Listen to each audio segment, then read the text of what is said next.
जय Shri Krishna friends, welcome to Harimukund. आइए आज श्रीमद् भागवत पुराण के 7वें स्कंद का 9वां अध्याय शुरू करते हैं। इसमें प्रहलाद जी के द्वारा नरसिंह भगवान की स्तुति बताई गई है। नारद जी कहते हैं, इस प्रकार ब्रह्मा, शंकर आदि सभी देवगण नरसिंह भगवान के क्रोध आवेश को शांत न कर सके और न उनके पास जा सके। किसी को उसका ओर छोड़ नहीं दिखता था। देवताओं ने उन्हें शांत करने के लिए स्वयं लक्ष्मी जी को भेजा। उन्होंने जाकर जब नरसिंह भगवान का वह महान अद्भुत रूप देखा, तब भयवश वे भी उनके पास तक न जा सकीं। उन्होंने ऐसा अनूठा रूप कभी न देखा था और ना ही सुना था। तब ब्रह्मा जी ने अपने पास ही खड़े प्रहलाद को यह कहकर भेजा कि बेटा, तुम्हारे पिता पर ही तो भगवान कुपित हुए थे, अब तुम ही उनके पास जाकर उन्हें शांत करो। भगवान के परम प्रेमी प्रहलाद जो आज्ञा कहकर और धीरे से भगवान के पास जाकर हाथ जोड़ पृथ्वी पर साष्टांग लौट गए। नरसिंह भगवान ने देखा कि नन्हा सा बालक मेरे चरणों के पास पड़ा हुआ है। उनका हृदय दया से भर गया। उन्होंने प्रहलाद को उठाकर उनके सिर पर अपना वह कर कमल रख दिया, जो काल सर्प से भयभीत पुरुषों को अभय दान करने वाला है।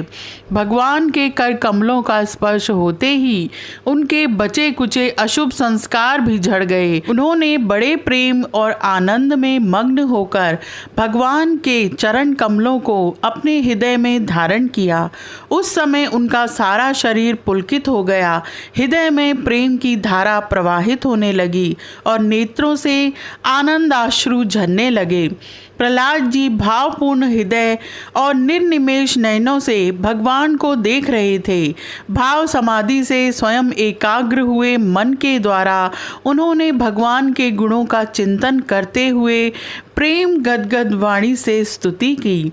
प्रहलाद जी ने कहा, ब्रह्मा आदि देवता, ऋषि मुनि और सिद्ध मनुष्यों की बुद्धि निरंतर सत्व गुण में ही स्थित रहती है, फिर भी वे अपनी धारा प्रवाह स्तुति और अपने विविध गुणों से आपको अब तक भी संतुष्ट नहीं कर सके। फिर मैं तो घोर असुर जाति में उत्पन्न हुआ हूँ, क्या आप मुझसे संतुष्ट हो सकते हैं?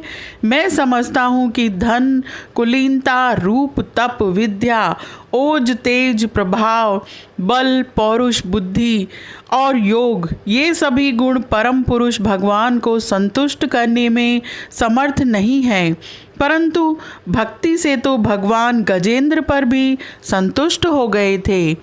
सर्वशक्तिमान प्रभु अपने स्वरूप के साक्षात्कार से ही परिपूर्ण हैं। वे करुणावश ही भोले भक्तों के हित के लिए उनके द्वारा की हुई पूजा स्वीकार कर लेते हैं। जैसे अपने मुख का सौंदर्य दर्पण में दिखने वाले प्रतिबिंब को भी सुंदर बना देता है, वैसे ही भक्त भगवान के प्रति जो जो सम्मान प्रकट करता है वह उसे ही प्राप्त होता है। इसलिए सर्वथा अयोग्य और अनाधिकारी होने पर भी मैं बिना किसी शंका के अपनी बुद्धि के अनुसार सब प्रकार से भगवान की महिमा का वर्णन कर रहा हूँ। इस महिमा के गान का ही ऐसा प्रभाव है कि अविद्यावश संसार चक्र में पड़ा हुआ जीव तत्काल पवित्र हो जाता है। हे भगवान, आप सत्व गुण के आश्रय हैं। ये ब्रह्मा आदि सभी देवता आपके आज्ञाकारी भक्त हैं। ये हम दैत्यों की तरह आपसे द्वेष नहीं करते। हे प्रभु, आप बड़े बड़े सुंदर सुंदर अवतार ग्रहण करके इस जगत के कल्याण एवं अभ्युदय के लिए तथा उसे आत्म आनंद की प्राप्ति कराने के लिए अनेकों प्रकार की लीलाएं करते हैं। जिस असुर को मारने के लिए आपने क्रोध किया था वह मारा जा चुका। अब आप अपना क्रोध शांत कीजिए। जैसे बिच्छू और सांप की मृत्यु से सज्जन भी सुखी ही होते हैं, वैसे ही इस दैत्य के संहार से सभी लोगों को बड़ा सुख मिला है। अब सब आपके शांत स्वरूप के दर्शन की बाट जो रहे हैं। नरसिंह देव, भय से मुक्त होने के लिए भक्तजन आपके इस रूप का स्मरण करेंगे। हे परमात्मन, आपका मुख बड़ा भयावना है, आपकी जीभ लपलपा रही है, आंखें सूर्य के समान हैं, भौहें चढ़ी हुई हैं, बड़ी पैनी दाढ़ें हैं, आंतों की माला, खून से लथपथ गर्दन के बाल, बर्छे की तरह सीधे खड़े कान और दिग्गजों को भी भयभीत कर देने वाला सिंहनाद एवं शत्रुओं को फाड़ डालने वाले आपके इन नखों को देखकर मैं तनिक भी भयभीत नहीं हुआ हूँ। हे दीन बंधु, मैं भयभीत हूँ तो केवल इस असहन और उग्र संसार चक्र में पिसने से। मैं अपने कर्म पाशों से बंधकर इन भयंकर जंतुओं के बीच में डाल दिया गया हूँ। मेरे स्वामी, आप प्रसन्न होकर मुझे कब अपने उन चरण कमलों में बुलाएंगे जो समस्त जीवों की एकमात्र शरण और मोक्ष स्वरूप हैं। मैं जिन जिन योनियों में गया उन सभी योनियों में प्रिय के वियोग और अप्रिय के संयोग से होने वाले शोक की आग में झुलसता रहा। उन दुखों को मिटाने की जो दवा है वह भी दुख रूप ही है। मैं न जाने कब से अपने से अतिरिक्त वस्तुओं को आत्मा समझकर इधर उधर भटक रहा हूँ। अब आप ऐसा साधन बतलाइए जिससे कि आपकी सेवा भक्ति प्राप्त कर सकूं। हे प्रभु, आप हमारे प्रिय हैं, आप ही वास्तव में सबके परम आराध्य हैं। मैं ब्रह्मा जी के द्वारा गाई हुई आपकी लीला कथाओं का गान करता हूँ। बड़ी सुगमता से राग आदि प्राकृत गुणों से मुक्त होकर इस संसार की कठिनाइयों को पार कर जाऊंगा, क्योंकि आपके चरण युगलों में रहने वाले भक्त परमहंस महात्माओं का संग तो मुझे मिलता ही रहेगा। भगवान नरसिंह, इस लोक में दुखी जीवों का दुख मिटाने के लिए जो उपाय माना जाता है वह आपके उपेक्षा करने पर एक क्षण के लिए ही होता है। यहाँ तक कि माँ बाप बालक की रक्षा नहीं कर सकते, औषधि रोग नहीं मिटा सकती और समुद्र में डूबते हुए को नौका नहीं बचा सकती। आपसे भिन्न रहकर ऐसा कौन मनुष्य है जो इस मन रूप संसार चक्र को पार कर जाए। सर्वशक्तिमान प्रभु, माया इस 16 अरों वाले संसार चक्र में डालकर ईख के समान मुझे पेर रही है। आप अपनी चैतन्य शक्ति से बुद्धि के समस्त गुणों को सर्वदा पराजित रखते हैं और काल रूप से संपूर्ण साध्य और साधनों को अपने अधीन रखते हैं।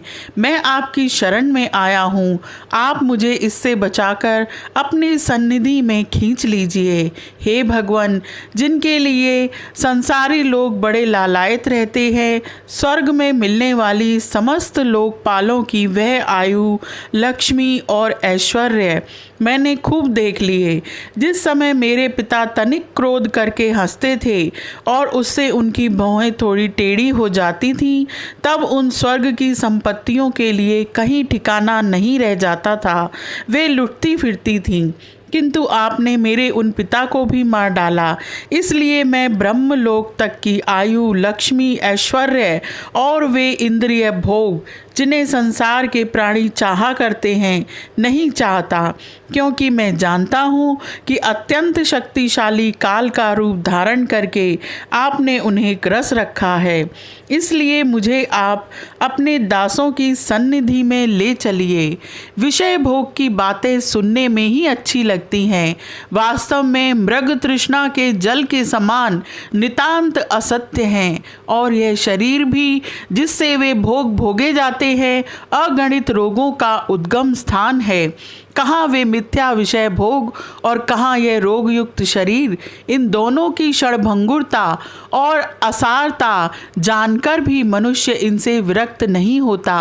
वह कठिनाइयों से प्राप्त होने वाले भोग के नन्हे नन्हे मधु बिंदुओं से अपनी कामना की आग बुझाने की चेष्टा करता है।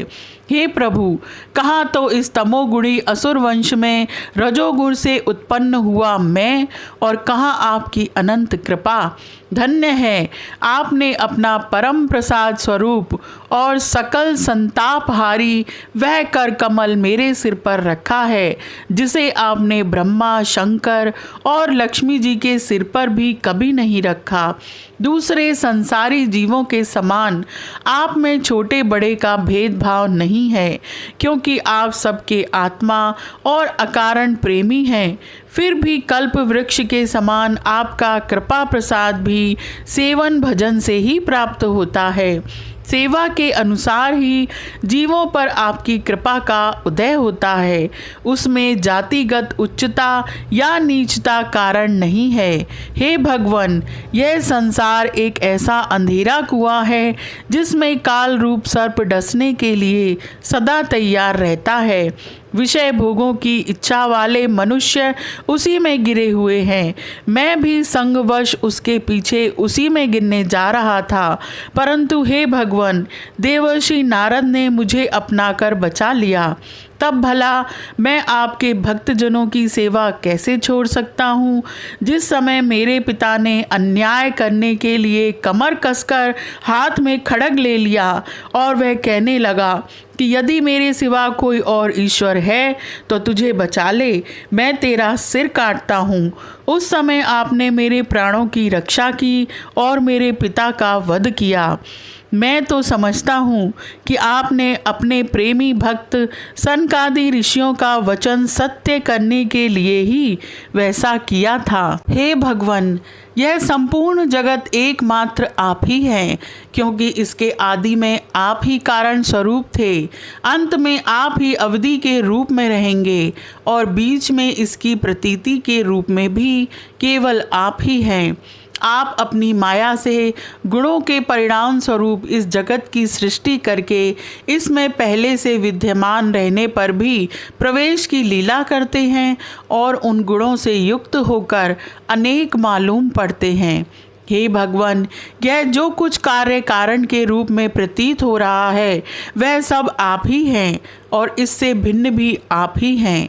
अपने पराये का भेदभाव तो अर्थहीन शब्दों की माया है, क्योंकि जिससे जिसका जन्म, स्थिति, लय और प्रकाश होता है वह उसका स्वरूप ही होता है। जैसे बीज और वृक्ष कारण और कार्य की दृष्टि से भिन्न भिन्न हैं, तो भी गंध तन मात्र की दृष्टि से दोनों एक ही हैं। हे भगवान, आप इस संपूर्ण विश्व को स्वयं ही अपने में समेटकर आत्म सुख का अनुभव करते हुए निष्क्रिय होकर प्रलयकालीन जल में शयन करते हैं। उस समय अपने स्वयं सिद्ध योग के द्वारा बाह्य दृष्टि को बंद कर आप अपने स्वरूप के प्रकाश में निद्रा को विलीन कर लेते हैं और तुर्य ब्रह्म पद में स्थित रहते हैं। उस समय आप ना तो तमोगुण से ही युक्त होते और ना तो विषयों को ही स्वीकार करते हैं। आप अपनी काल शक्ति से प्रकृति के गुणों को प्रेरित करते हैं, इसलिए यह ब्रह्मांड आपका ही शरीर है। पहले यह आप में ही लीन था। जब प्रलयकालीन जल के भीतर शेष शैया पर शयन करने वाले आपने योग निद्रा की समाधि त्याग दी, तब वट के बीज से विशाल वृक्ष के समान आपकी नाभि से ब्रह्मांड कमल उत्पन्न हुआ। उस समय सूक्ष्मदर्शी ब्रह्मा जी प्रकट हुए। जब उन्हें कमल के सिवा और कुछ भी दिखाई न पड़ा, तब अपने में बीज रूप से व्याप्त आपको वे न जान सके और आपको अपने से बाहर समझकर जल के भीतर घुसकर 100 वर्ष तक ढूंढते रहे, परंतु वहाँ उन्हें कुछ नहीं मिला। यह ठीक ही है, क्योंकि अंकुर उग आने पर उसमें व्याप्त बीज को कोई बाहर अलग कैसे देख सकता है। ब्रह्मा को बड़ा आश्चर्य हुआ। वे हार कर कमल पर बैठ गए। बहुत समय बीतने पर तीव्र तपस्या करने से जब उनका हृदय शुद्ध हो गया, तब उन्हें भूत, इंद्रिय और अंतःकरण रूप अपने शरीर में ही ओत प्रोत रूप से स्थित आपके सूक्ष्म रूप का साक्षात्कार हुआ। ठीक वैसे ही जैसे पृथ्वी में व्याप्त उसकी अति सूक्ष्म तन मात्रा गंध का होता है, विराट पुरुष, सहस्रों मुख, चरण, सिर, हाथ, जंगा, नासिका, मुख, कान, नेत्र, आभूषण, आयुधों से संपन्न था। 14 लोक उसके विभिन्न अंगों के रूप में शोभायमान थे। वह भगवान की एक लीलामयी मूर्ति थी। उसे देखकर ब्रह्मा जी को बड़ा आनंद हुआ।